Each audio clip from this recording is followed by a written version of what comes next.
since we started this show, I've been talking a lot more about wine and talking to some of my friends about wine. And my good friend Janine has actually started a wine group around me that I've been going to. It's a lot of fun. I think we talked about this once before. I got my little wine book doing that group. But one fun thing she's been doing each week is after we've all talked about the wines that we brought, she asks everyone in the group to sign each wine to a friend's character, which I thought was very funny. Now, I knew we couldn't do that because Colin's never seen Friends before.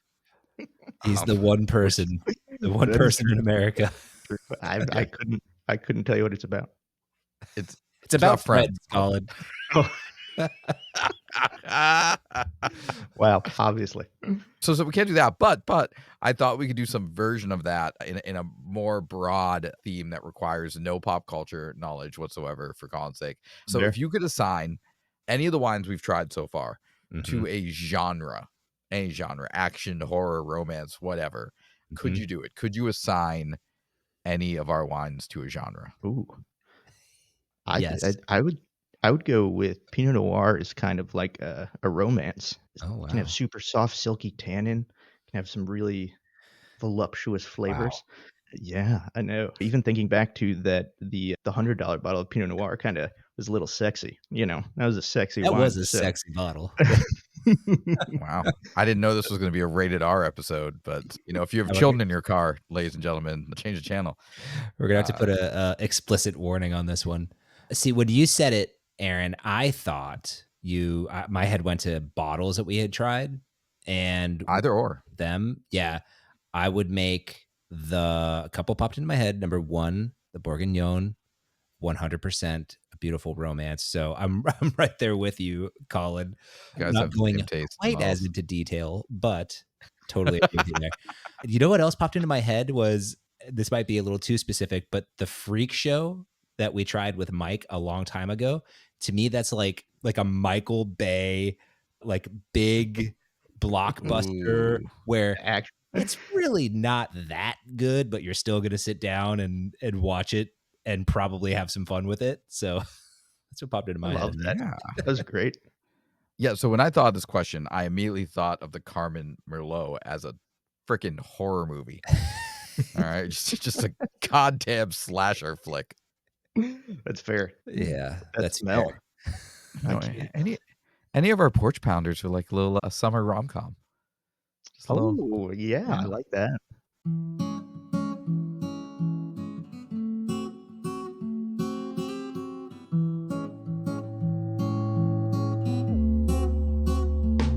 Welcome to Stop Wasting Your Wine, a wine review podcast where we waste our wine so you don't have to. On this episode, we review a white wine from Italy.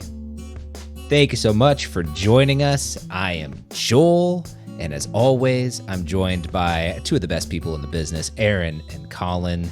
Hey guys, how are you? If the business is very specifically sitting in our individual homes and talking to each other on a microphone, I am 1/3 of the best. That is the business. That's exactly the business I was talking about. Fantastic. Yeah. We're doing it. Yeah. Yeah, totally. Being my friends and doing a podcast with me. That's the business. You two are the best at it. So thank you guys for being here. And thank you, listener, too, for coming back to hang out with us. So glad to have you here. All right. On this show, we got a lot coming at you. We're going to play everybody's favorite game, PiNope or ChardonnYay. We're going to learn a little bit about a new grape. And then, of course, we're going to try a new wine together. I'm excited. I'm stoked. Yeah, can't wait. It's going to be fun. Good stuff. Absolutely. I think it's going to be fun. And I think it's going to be fun. I've been like checking our analytics, our numbers. We've been having some awesome upticks in listenership and people following us on Instagram. So like huge shout out if you're a new listener this week. Happy to have you. Absolutely. And welcome back to all of our old listeners who continue to keep coming back. We love you guys. Yeah, the core crew. I call them the core crew. That's right. And anybody listening can become a part of the core crew. You just got to listen 6 times in a row, and we're watching, and then we'll send you a sticker. Actually, scratch that because I'm not going to do it. So please understand that is fake. I will do it though. So just do it. Oh, okay. So do it then. Analytics don't get that specific, or else that would be creepy. So we would actually have no idea. Tell us when you've listened to 6 episodes. Honor system. Yeah. Exactly. That works. That'll be good. 6 episodes from now, if any of you remember to send me a message saying, "It's been 6 episodes and I've listened to all 6," I will 100% send you a sticker. That would be Absolutely. sticker worthy. Absolutely. 100%. Love it. All right. So we mentioned we were drinking a white wine from Italy. Aaron, can you give us some more details about the wine that we're going to try today? I would love to. I would love to share these details with the listener. And for our long-term listeners, some of these details may sound similar to previous Mm. details because this is from the producer Castellani, and it is their subgroup of St. Giorgio wine. This is a Vermentino from 2023 from Tuscany with a 12% ABV that we got from Total Wine for around $14.99. Now, if any of that sounded familiar to you, it is because this is the second Castellani wine that Joel has brought to the show. His Ooh, previous Chianti Classico that he brought was a favorite of many of ours that either ended up on our kitchen table or in our wine fridges. It was Right. very good. And so Very good. Joel, because he likes to win, and he's very proud of his number of kitchen tables slash fridge wines. He's yeah. gone back to the well. He's It's just I true. think double dipping. I think it's a great move. I mean, if you find a winner, why go too far away from that? I mean, if it's a good producer and they make great wine, let's try some more. Why not? That's kind of what I'm saying. The truth of it all is I didn't even realize I was going back to the same producer when I chose this wine.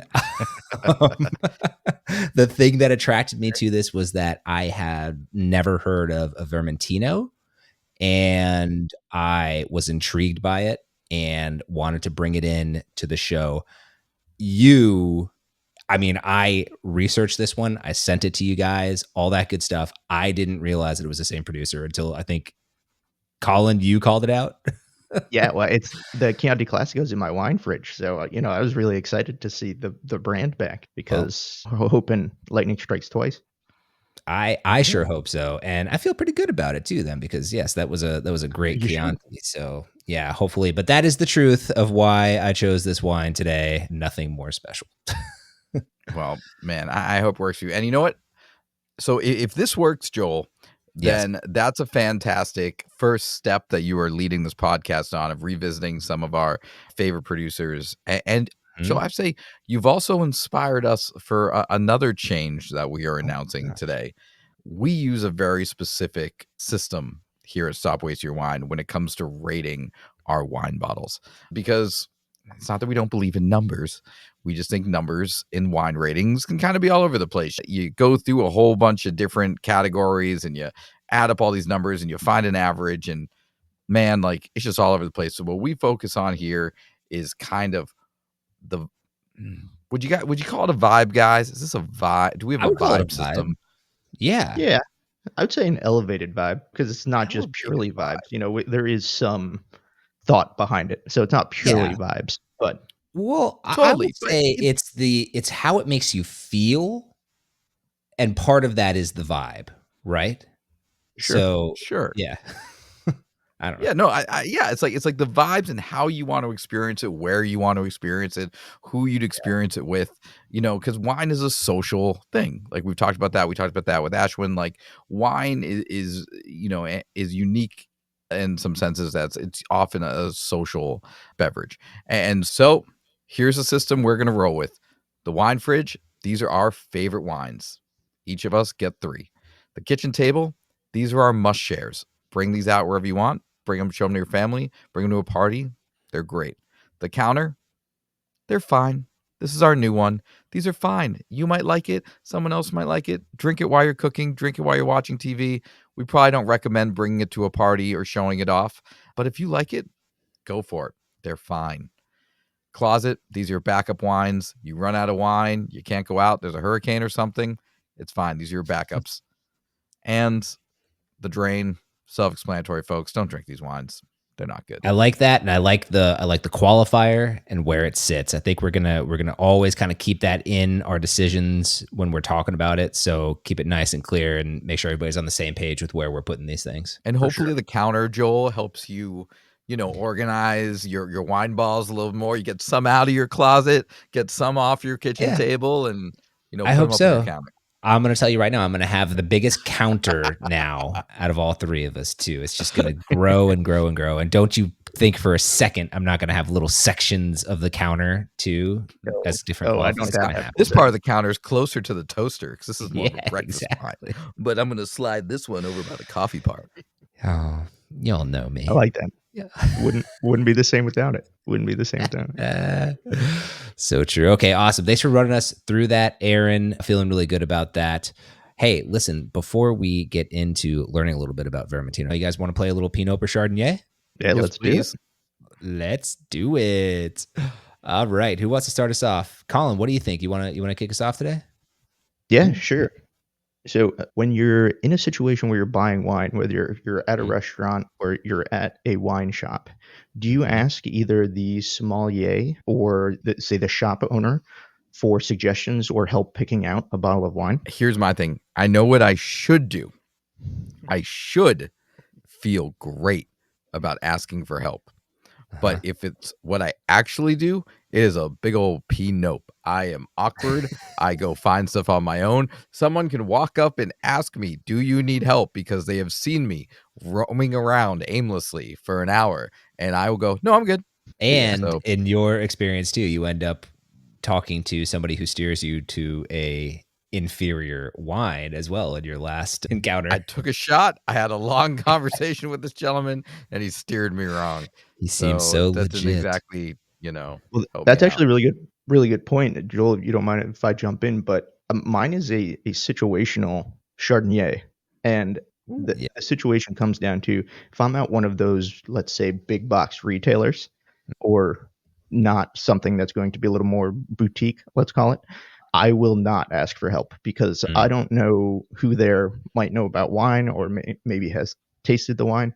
But if I'm at a restaurant or something like that with yeah. a trained professional sommelier, I'll absolutely ask for help. If I go to a smaller wine shop, like we got our bottle of Burgundy from Digress, I always ask for recommendations. So conditional Chardonnay based on the situation and where I'm buying my wine. I think that's fair. I'm going to go unconditional Chardonnay. I think Mm, always I'll talk to somebody. Definitely to your point, I am expecting better, more informed answers from a place like a Digress or a Tim's Wine Market for those Orlando mhm. folks who might be familiar. But, still somewhere else, I'm going to go for it. Maybe I have a fun encounter, but then there's the odd chance that maybe I can catch somebody saying something that's complete bullshit, and that'll be fun in its own way as well. And I feel like as That's long a as good I'm point. armed with a little bit of knowledge or one line that I'm going to say to start the conversation, then I'm good to go ahead and jump in and have that combo. Chardonnay all the way. That's fair. Aaron, you got one? Yeah, I do. Okay, so mine is you go to a nice bar or a restaurant, you order a glass of wine, and they under pour the glass. Ooh. Do you say something, PiNope or Chardonnay? Can I ask a clarifying question? Yes. Is it that it looks like it's underpoured or you're sure it's underpoured? Let's say for the sake of argument, you're sure it's under poured. The bottle Okay. they poured from was out and they didn't want to open another one, or the Yeah. guy was just in a hurry and just didn't pay attention to what he was doing. It is obviously under poured. Yeah. Ooh. Okay, in that situation, I would probably say something. So I'm going to say Chardonnay to saying something. In the other situation where I just kind of feel like I might have gotten gypped a little bit, I'm so Yeah. afraid of confrontation that I'd probably just be like, "Do you know what? I'm probably just gonna let this go." And it also, I think, depends upon how much the glass of wine is. You know, That's a good call. if I bought a $20 glass of wine, I'm gonna make sure I'm getting the full experience. Yeah, I'm with you on that. Someone who's worked in the service industry before, like, and have dealt with like bad customers. I never want to be the person who is complaining. So like, I would sit there and I'd like be someone's like, you should say something, and be like, I'm not gonna say shit. I'm just gonna sit here Yeah. and I'm gonna Yeah. drink this wine and then be grumpy about it. 100%. That's me too. I'm in the exact same boat. I wish that I would be like pardonnez-moi and get a little bit more, but I know I'd just be like, it is what it is. It all comes out in the wash and just let it be. Shouldn't, but I probably Yeah. would. Yeah. I mean, the squeaky wheels out there get the wine. So, like, It's so joke's on true. us. But last one, Joel, you got one? Yes. Okay, I've got one. Same vein. We're all kind of picturing ourselves in a restaurant here, at least for this one, we definitely are. So here's my PiNope or Chardonnay. Smelling the cork after a bottle has been opened for you. That's tough. I understand. Sometimes you'll see the sommelier do it. So would I do it after the sommelier? Probably Huh? not. It So feels a little too sensual for me if he puts it near his nose or her nose and then yeah, waves to my nose. It's a little too giving you much. a sniff for sure. And then also a lot of times now wine bottles don't have real corks, and really you're sniffing the cork to see if there's some sort of fault in the cork. So you might not even really need to do that. So I'm Which, talk probably about embarrassing if you try to smell a cork and it's the fake cork, fake. Now you've just shown all your cards. That's not good. That's right. So I think I'm a PiNope on smelling the cork. Yeah, samesies. Even though I feel better about tasting wine since we've talked about on the show and realize that you're sipping the wine when they give you that little pour Mhm, just to make sure it's not bad and not to give like your thumbs up, like this is a good one, thank you. mhm. I'm not adding any additional layers to that awkward moment of Yeah. the waiter standing there waiting for me. I'm just like, thank you for the wine. I have sipped the wine. I have said great. Please leave. I'm sort of with you on that one too, because I feel like the sipping of the wine is expected, and that's what everybody's waiting for 9 times out of 10. That's what they're looking for to make sure you're cool. It just seems like such an unnecessary step, and there's an air of pretentiousness there. To me, Oh, I mean, totally. maybe if you're a total pro, people know that, and you're in a place where you want to do that, whatever. But to me, average guy, no, just give it a little sip, make sure you're good to go. I'd agree. All right. Awesome. Love it. We've covered a lot of don't do this We today. really did. We really did. Lots of situational PiNope or Chardonnays there. Love it. Okay. And we were all on the same page, I think, too. Not a lot of disagreement on this one. Maybe That's one true. we had a little bit, but look at that. All right. We all generally fear confrontation and social interaction. Go Yeah, on. exactly. That's what we learned about ourselves. Love it. Unless there's Now more that we learning about learned, us than mine right now. yeah, I was going to say, now that we've learned a little bit about ourselves and what we need to work on, Colin, please, for the love of God, teach us more about wine. This is the only thing you will learn.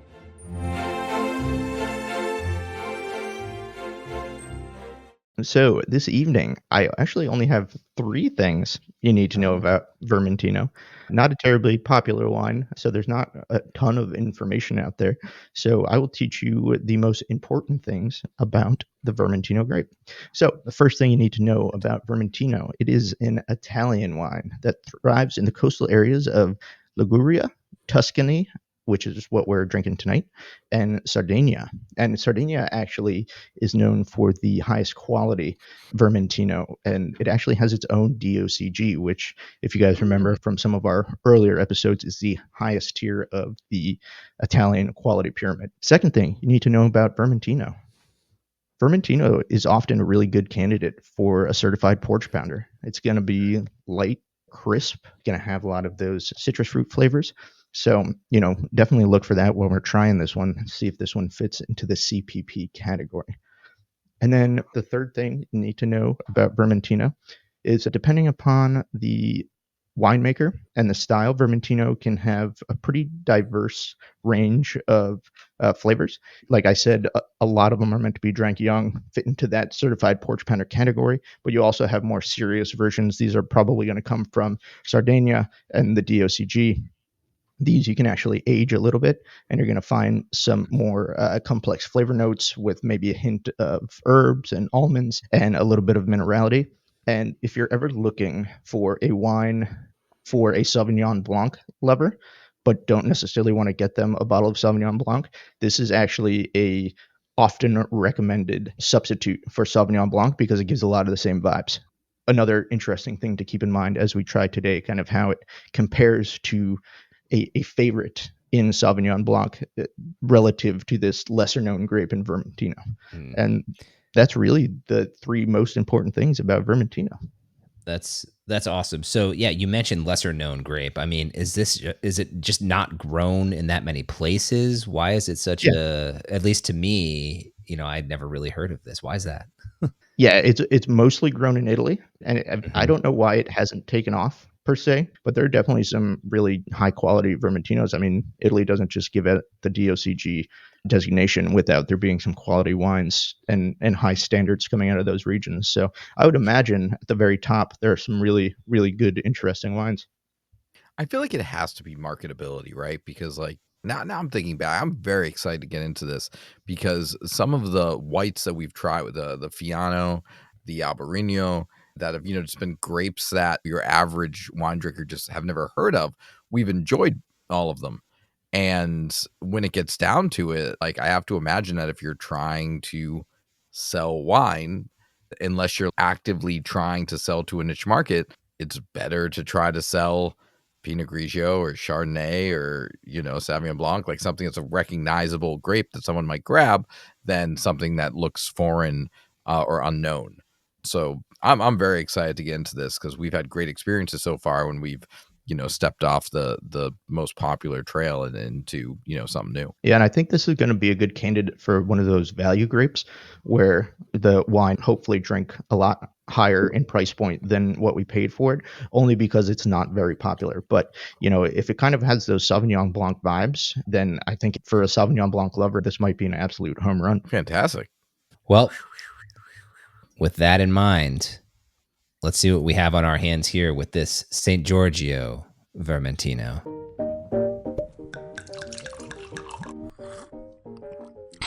Tastes like wine. All right. Whoa. Ooh. Yeah. Super interesting Let's nose. talk There's a about lot. there. Yeah. Yeah, kind of a lot to Like interesting in a good uncover. way. Mm-hmm. Yes. Oh, absolutely. Yeah. For sure. So I clarify after last week's Fox Rosé when we were all like, that's interesting because we don't know what it smells like. No, you're absolutely right. This is lovely. I'm getting some citrus on there and maybe some, I won't get too specific. I'll let you guys jump in, but some green fruit and a tiny bit of underripe peach. Getting a little bit of that floral smell to it, like really nice in that way. Yeah. Definitely the citrusy notes that you're talking about, maybe a little like apple, like sour apple kind of there. Totally. Yeah, it's taking me a second because there's a lot happening. It's all very nice. And you're right.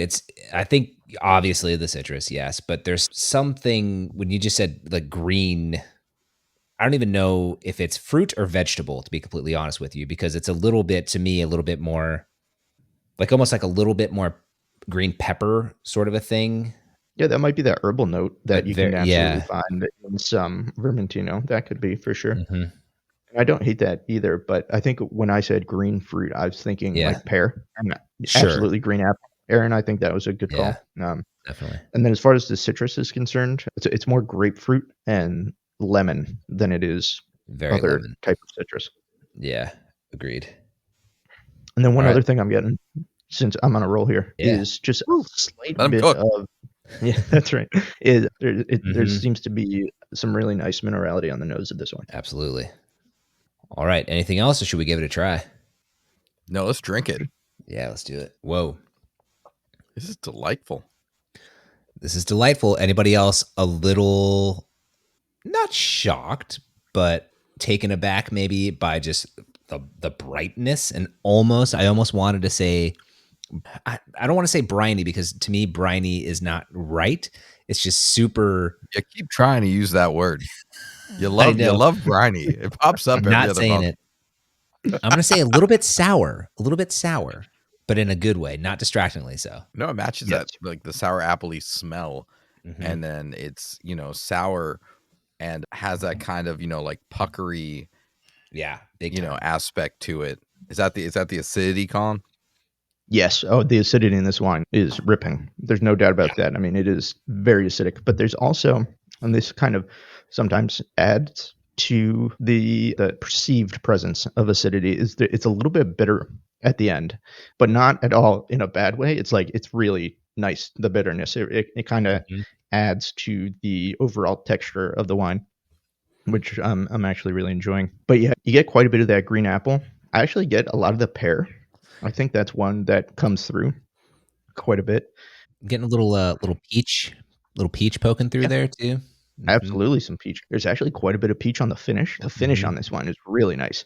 It lingers for quite a bit and it's nice ripe fruit, which, I Yeah. talk about finish a lot because I think it makes a difference in the overall experience. And I'm really enjoying the finish on this wine. Just from a balance standpoint, structure standpoint, like it's, you were just kind of saying, but it's got a nice feel to it. It's acidic, but it's not super thin. It doesn't have like that Chardonnay butteriness to it, but it's a Oiliness, little yeah. bit. There's something. It feels a little bit heavier than your average Pinot Grigio white wine. It's got a great balance. I agree. And I'm a little bit shocked with it being so dry and so acidic that it does seem so well balanced. There's just one other thing I want to add is there's just a little bit of minerality in there. So we hate it. Yeah, awful. Anything else anybody wants to call out here? No, I think that's it. Awesome. I think we have identified a lot of what is going on in here. And obviously, probably we could sit here and drink it for another 5 minutes and find a couple other things going on. But let's go ahead and roll into our review. Yeah, but did they like it? It's time for the review. All right, so we all seem to be pretty complimentary of this one as we were picking out our flavor notes. So excited to see what you guys think here. Colin, I'm going to throw to you, buddy. What do you think? Sure. I am really enjoying this wine. This is kind of white wine that I really like to drink. And I think this is an absolute must share kitchen table wine. I'm putting it right on the kitchen table. I like the complexity of this wine on the nose and on the palate. I think you get a lot for the sip. And I mentioned this might be a grape where you can find a lot of value. And I think this wine has a ton of value. This was what, $15? Like, wow. This for a $15 wine to have this many layers $15. of flavor and then with a really nice, interesting structure. You don't find this quality at this price point all the time. This is a very high quality wine at $15. So I would absolutely recommend checking this out. I think if you are a Sauvignon Blanc lover, this is an amazing wine to check out, and I would recommend this one strongly. Aaron? Yeah, I'm right there with Colin. I think, as we talked about at the beginning, wine is such a social beverage. And that is what we were really getting at when we talk about like kitchen table must share wines. This is something that I would want to share with other folks, point out like, hey, check out this grape. Like, have you ever heard of Vermentino before? If you like this, then you'll like this. And have that conversation about expanding someone's wine knowledge, their flavor palette. So this is exactly what we're looking for, right? It's a $15 bottle of wine that we would encourage you to bring with you to your next dinner or party and talk about it. 100%. I'm going to spare you the suspense. Must share kitchen table. I'm right there with you guys. I would also like to throw out there, do we have a CPP on our hands?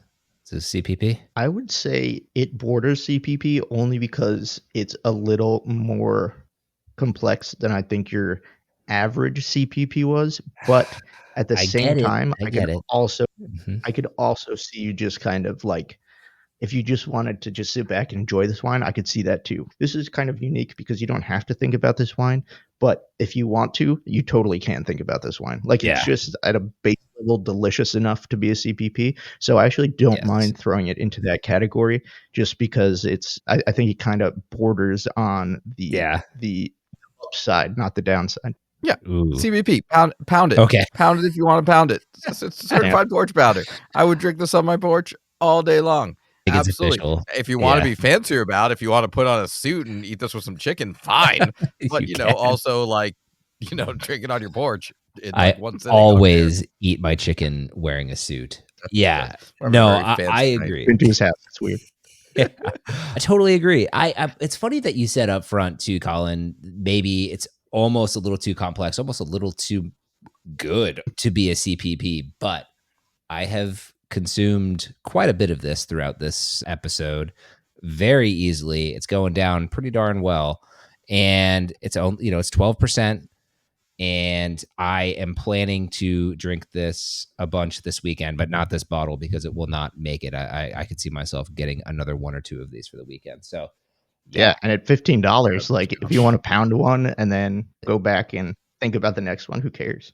Like, yeah, it's easy. I Easy. once again just think about like when I go to Total Wine or wherever and I pick up our next episode's bottle, I tend Yep. to walk through and I grab some of the wines that we've enjoyed to load up in my wine pantry. And this Mhm. is going to be one of them. Like, why Yeah. would I not grab a $15 bottle of like very, very drinkable and good white wine? 100%. And can Just I just throw it in say the cart. the St. Giorgio line from Castellani, Yeah. like 2 for 2, Oh, man. absolute, What are you guys doing absolute over there? bangers.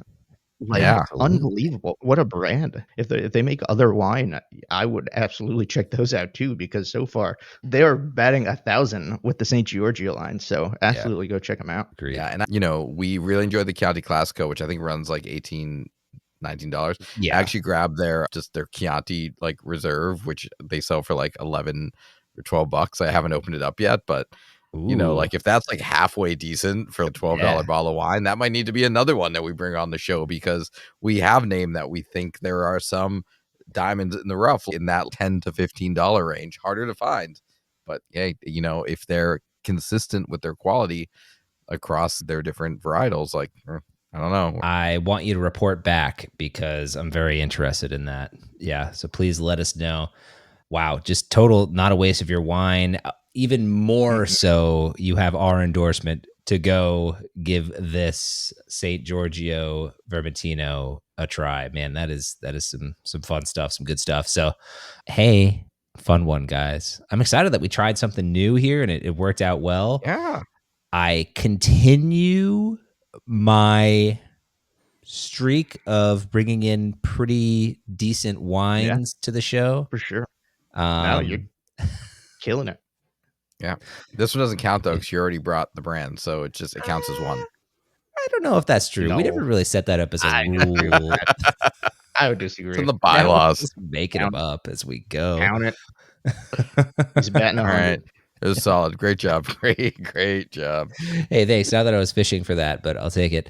Hey, just want to say thanks so much for coming and listening to another episode of Stop Wasting Your Wine. Love having you here, and looking forward to next week when we'll do this all over again and hopefully find another awesome wine. In the meantime, Aaron, how can the folks hang out with us? It's just it's getting better and better. Come hang out with us on Instagram at Stop Wasting Your Wine. We have just a huge community there that we're talking with and just getting really excited about. Check us out, stopwastingyourwine.com. Joel is in the process of updating the website. Way to go, Joel. And if you ever want to be on the show or talk to us a little bit more, send us an email at, you guessed it, stopwastingyourwine@gmail.com. We love chatting with folks, and we'd love to hear from you. Also, if you're not already doing it, Spotify, if you click on the actual episode, you can watch the video of the show, or you can go ahead and hop over to YouTube and watch every episode. We're all trying to up our game around here, and we would love to have you. All right. Well, until next time, thanks again for listening, and we'll see you next week for another episode of Stop Wasting Your Wine. And remember, stop wasting your wine. Bye, y'all. Bye.